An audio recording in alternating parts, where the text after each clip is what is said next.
Hello everyone, welcome to Good Morning America Health. I'm Tanya Rivero. Do you ever feel shy about talking to your doctor about certain issues? Whenever you have an embarrassing concern or question, always remember it's important to say what's on your mind. Joining us today with questions that some are hesitant about asking their gynecologist is Dr. Lauren Stryker, Assistant Professor of Gynecology. Dr. Stryker, thanks so much for being here with us today. Well, thank you for having me. We have a lot of questions to go through, so let's dive right in. The first question is this. I just had a baby, and every time I cough or laugh, I lose some urine. Short of buying diapers, is there anything I can do? Yeah, you only want to buy diapers for the baby, not for yourself. This is such a common problem. This is called stress incontinence, the cough, laugh, sneeze incontinence. And I think a lot of people think about losing urine and being old. This is not an old person's problem. We see this in all ages because having children is such a risk factor. So even 20-year-olds, 30-year-olds. And the problem is they go to their doctor and they say, what should I do? And that's the ones that tell their doctor. Because even though 30% of women have this problem, only 80% of them don't mention it to their doctor because they're too embarrassed.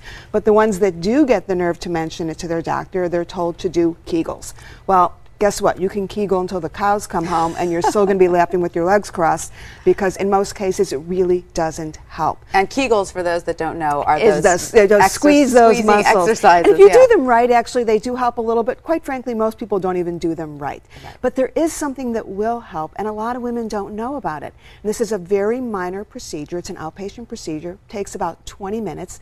Make an incision in the vagina that's very little, a couple stitches worth, and we put a piece of mesh tape underneath the urethra because everything has gotten a little loose from having the baby, and by putting the mesh tape in there, in 95% of cases it eliminates it and you're back to buying diapers just for your baby. And it's a quick procedure. It's a quick procedure. It takes about 20 minutes. They go home about 2 hours later.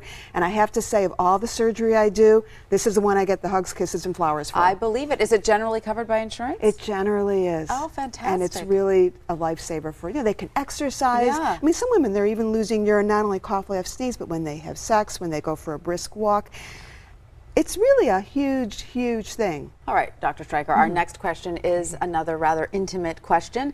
After sex, I always have an odor the next day. Why and what can I do about it? This is rather common, It is isn't it? rather common, and this is a case where you really shouldn't blame the guy. It's not that he has smelly sperm or anything like that. This is what's going on.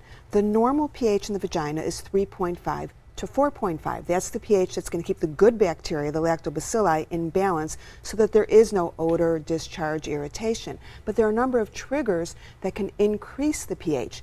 One of those triggers is semen, because semen has a pH of almost 8. The other common trigger is menstruation, because blood has a pH of 7.4. And what happens is that when the pH goes up, that kills off the good bacteria and allows the bad, the smelly bacteria to predominate. So we actually have something really new and interesting to solve this problem. And there is a new tampon, it's called Brilliant, and this is a pH-controlled tampon.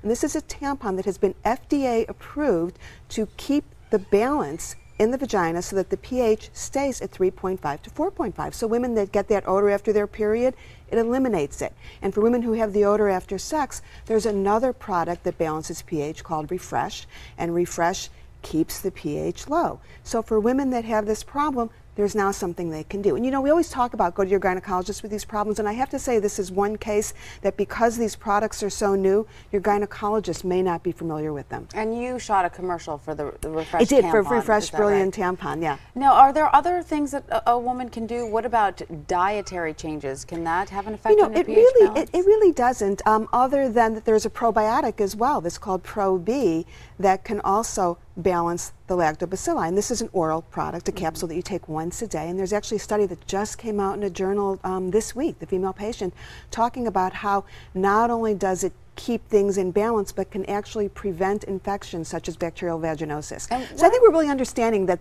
the environment, you know, not just the big environment, but the vaginal environment is very important in terms of a woman's health. And what about those yogurts with probiotics? Are those helpful? It's not. No. And in fact, we used out of desperation, we used to tell women, put a little bit of yogurt on a tampon and put it in your vagina.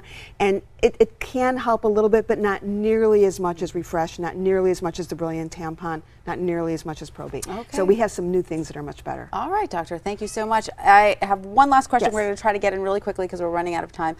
I'm scheduled to have a hysterectomy. My friend told me that after a hysterectomy, I won't be able to have pleasurable sex anymore. You know, there's 600,000 hysterectomies performed in this country every year, and we'd have 600,000 really angry women if that was the case. You know, my book is called The Essential Guide to Hysterectomy, and chapter 25 is Sex After Hysterectomy. I really should have made it chapter 1 because that's where everyone goes first. And the short answer is that if you had good sex before your hysterectomy, you're going to have good sex before it's been scientifically proven. News. Thank you so much, Doctor, for all of that great information. And don't forget, you can follow ABC News Now on Facebook and Twitter. Just search ABC News Now.